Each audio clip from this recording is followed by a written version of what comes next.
अस्सलाम वालेकुम dear students, क्या हाल है। उम्मीद है ठीक होंगे। तो आज हम करेंगे मॉडल वर्ब्स और phrasal verbs.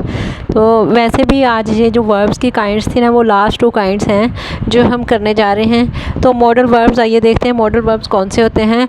Modal verbs are auxiliary verb. वो आर डालना भूल गए हो एक्सिलरी में, AUXILIARY होता है एक्सिलरी वर्ब। तो सॉरी उसके लिए, वो आर उधर डालना भूल गई हूँ।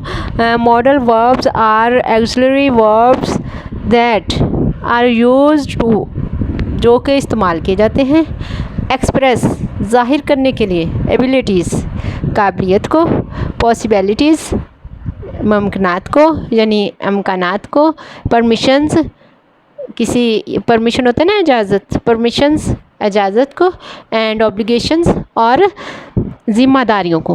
Modal verbs are auxiliary verb. Modal verbs are auxiliary verbs. Modal verbs जो होते हैं वो एक्सिलरी वर्ब्स ही होते हैं। एक्सिलरी वर्ब्स आपने सीखा था कि अब आपको ये क्वेश्चन ज़हन में आएगा कि एक्सिलरी वर्ब्स कौन से होते हैं, लेकिन जिन्होंने तो पिछली वीडियोस देखी हैं एक्सिलरी वर्ब्स उसमें आया हुआ है। तो एक्सिलरी वर्ब्स हेल्पिंग वर्ब जिसे हम कहते हैं वो होते हैं। हेल्पिंग वर्ब के तौर पर जो वर्ब यूज़ होते हैं ना, वो एक्सिलरी वर्ब होते हैं। जिन्होंने तो पीछे से वीडियो देखी है एक्सिलरी वर्ब को अगर समझना है तो आप वीडियो को, पिछली वीडियोज़ जो दी हुई हैं एक्सिलरी वर्ब की, उनको एक दफ़ा अच्छे से देखें। वैसे मैं इधर आपको बता दूँ कि एक्सिलरी वर्ब जो हैं वो हेल्पिंग वर्ब के तौर पर यूज़ किए जाते हैं। जो वर्ब उनको कहते हैं एक्सिलरी वर्ब। तो auxiliary verbs that are used, जो कि इस्तेमाल किए जाते हैं। Modal verbs are auxiliary verbs. Modal verbs auxiliary verbs होते हैं, यानी कि हेल्पिंग वर्ब्स होते हैं जो कि इस्तेमाल किए जाते हैं कोई काबिलियत, एबिलिटीज़, काबिलियत, इम्कानात, इजाज़त या ज़िम्मेदारियों के इजहार के लिए इस्तेमाल किए जाते हैं। वो वर्ड मॉडल वर्ब्स कहलाते हैं। जैसा कि फॉर एग्ज़ाम्पल मैंने इधर लिखा है आई शुड गो होम। अब इसके अंदर जो मॉडल वर्ब यूज़ हुआ है वो है शुड। तो हमें कैसे पता चला शुड क्या है? शुड रहता है हेल्पिंग वर्ब ना। तो वैसे भी जब मॉडल वर्ब की बात की जाए तो जो वर्ड किसी ज़िम्मेदारी को, किसी काबिलियत को, किसी इजाज़त को ज़ाहिर करेगा या किसी इम्कान को ज़ाहिर करेगा तो वो कहलाएगा मॉडल वर्ब। अब एग्ज़ाम्पल नंबर जो फर्स्ट है इसके अंदर आ रहा है आई शुड होता है आई शुड गो होम, हमें घर जाना चाहिए। ठीक है, अब इसमें जाना चाहिए किसी की जो है ना पॉसिबिलिटीज़, यानी सॉरी ऑब्लिगेशन, ज़िम्मेदारी को जाहिर कर रहा है ना। आई शुड हमें चाहिए, कोई भी काम है हमें करना चाहिए, ये हमारी ज़िम्मेदारी बनती है ना। आई शुड गो होम, हमें घर जाना चाहिए। अब इसमें शुड जो है वो मॉडल वर्ब है। इसी तरह एग्जाम्पल नंबर 2 की जानिब चलते हैं तो वो है you must not delay. You must, अब इसके अंदर मस्ट जो वर्ड है वो मॉडल वर्ब है। You must not delay. आगे number 3 Faisal may be late. अब मे जो है वो मॉडल वर्ब है। मे बी, हो सकता है कि फैसल लेट हो, तो इसके अंदर अमकान ज़ाहिर किया गया किसी बात का, लेट होने का, फैसल के लेट होने का अमकान ज़ाहिर किया गया। तो इस तरह से इसको हम मॉडल वर्ब कहेंगे। मे जो है मॉडल वर्ब है। फिर आगे चलते हैं एग्जाम्पल नंबर 4 की जानिब। She can call him. She can, वो कर सकती है, कॉल हिम, वो उसे कॉल कर सकती है। ठीक है ना, शी कैन यानी इसमें एबिलिटी ज़ाहिर की गई ना उसकी, वो उसे कॉल कर सकती, कैन। इसी तरह से मज़ीद कुछ एग्जांपल्स आपके सामने रखी हैं जो वर्ड होते हैं मॉडल वर्ब। तो can, could, must, may, might, ought to, shall, should, will, would, ये तमाम जो वर्ड हैं ये मॉडल वर्ब्स हैं। ठीक है ना। मॉडल वर्ब्स कौन से वर्ब होते हैं? वो वर्ब होते हैं जो किसी की काबिलियत को, अमकानात को, इजाज़त को या ज़िम्मेदारियों को ज़ाहिर करने के लिए इस्तेमाल किए जाते हैं।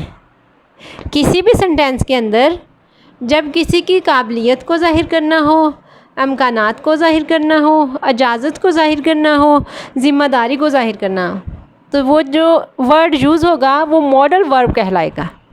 ठीक है ना। जहन नशीन हो जाए ना, अच्छे से समझ आ जाए। Modal verbs are auxiliary verb. Modal verbs auxiliary verbs होते हैं जो कि किसी की काबिलियत को, पॉसिबिलिटीज़ इम्कानात को, इजाज़त को और ज़िम्मेदारियों को ज़ाहिर करने के लिए यूज़ किए जाते हैं। ठीक है ना।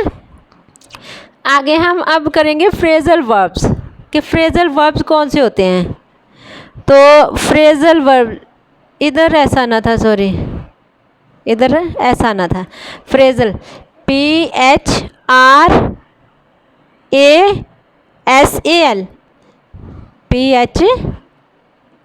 फ्रेज़ल PHR, फिर आर के बाद एस और फिर ए आना था। PHRASAL, phrasal verbs.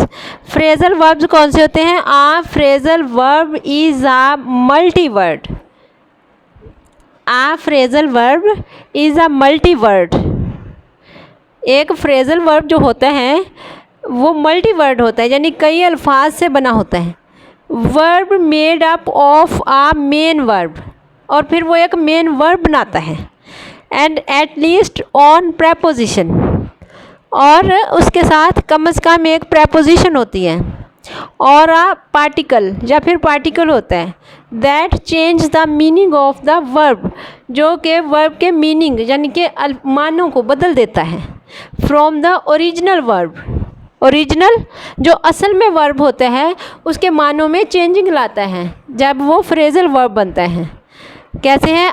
Phrasal verb is a multi word verb. Phrasal verb is a multi word verb. एक फ्रेज़ल वर्ब कई अल्फाज से बनता है, मेड अप बनता है ऑफ अ मेन वर्ब, जो कि एक मेन वर्ब बनाता है। And at least one preposition or a particle that change, जिसके साथ या तो कोई प्रेपोजिशन लग जाती है या पार्टिकल लग जाता है, और फिर वो क्या करते हैं that change the meaning of the verb, जो कि वर्ब के मानों को बदल देता है from the original verb. Original verb के मानों को बदल देता है। तो देखते हैं फॉर एग्जाम्पल एक्ट। अगर हम देखें एक्ट होता है काम, ठीक है ना, एक्ट। अब एक्ट के साथ अपॉन लिखा हुआ है। जब एक्ट अपॉन है तो फिर क्या बन जाता है, अमल करना। एक्ट अपॉन अमल करना।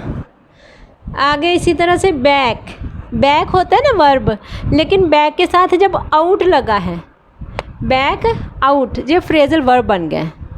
बैक आउट, वादे से मुकर जाना। वैसे बैक होते हैं ना पीछे या कमर या इस तरह के कुछ मीनिंग होते हैं। अब बैक के साथ आउट लगा है तो उसके माने क्या हो गए, वादे से मुकर जाना। फिर लिखते हैं बैक अप। अब बैक के साथ अप लगा है तो ये देखिए तायीद करना। पहले था बैक आउट, वादे से मुकर जाना, अब है बैक अप, तायीद करना। तो कितना मुख्तलिफ हुआ ना। इस तरह से छोटे छोटे अल्फाज जब साथ लगते हैं, प्रेपोजिशन जो होती हैं, प्रेपोजिशन जो आर्टिकल के साथ, पार्टिकल के साथ लगने से वो क्या बन जाते हैं, मानी चेंज बन जाते हैं। ओरिजिनल वर्ब के मुकाबले में उसके मानी बदल जाते हैं। इसी तरह बैक आउट और बैकअप हो गए हैं। तो बिलोंग, अब बिलोंग है वर्ब, बिलोंग के साथ टू लगा के ये बदल गया है। बिलोंग टू, ताल्लुक़ होना। आगे स्टैंड मेन वर्ब होता है तो स्टैंड के साथ बाय लगा है। स्टैंड बाय, साथ देना, ठीक है ना, साथ देना या मदद करना। सेट असाइड, सेट था वर्ब इसमें, ठीक है ना। सेट असाइड इसका मतलब है अलग करना। सेट असाइड, अलग करना, ये वाला सेट असाइड, अलग करना। पुट बाय, बचत करना। पुट मेन वर्ब था, बाय साथ लगा तो क्या बन गया, पुट बाय, बचत करना।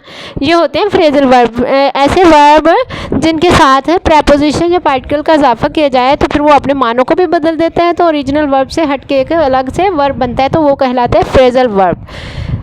एक दफ़ा मैं रिपीट कर दूँ डेफिनेशन इसकी। A phrasal verb is a multi word verb. एक फ्रेजल वर्ब कई अल्फाज से बना होता है।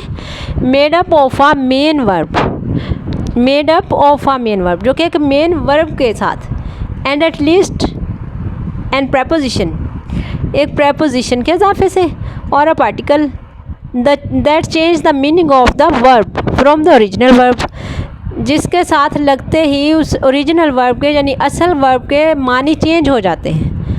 एक फ्रेजल वर्ब जो कई अल्फाज से बना होता है, उसके साथ मेन वर्ब के साथ प्रेपोजिशन या पार्टिकल का इजाफा किया जाए तो ये वर्ब बनते हैं, तो फिर इनके मानी भी चेंज हो जाते हैं। जो उसके साथ प्रेपोजिशन लगा होगा उसी के हिसाब से उसके मीनिंग फिर चेंज हो जाते हैं, असल वाले मीनिंग जो होते हैं वो नहीं रह जाते। ठीक है, अल्लाह हाफ़िज़, दुआ में याद रखिएगा।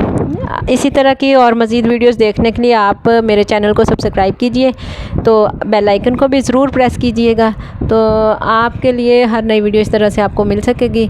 आपके लिए बहुत आसानी हो जाएगी समझने के लिए कि क्या क्या मैं आपको सारी ग्रामर का इस तरह से 1 बाय 1 करके करवा रही हूँ। तो आप मेरी हेल्प करें, आप मेरे चैनल को सब्सक्राइब करें, थोड़ी हौसला अफजाई किया करें, और अगर कोई भी बात हो ना, कमेंट ज़रूर किया करें। ठीक है ना, अपना फ़ीडबैक ज़रूर दिया करें, कमेंट किया करें। अल्लाह हाफ़िज़।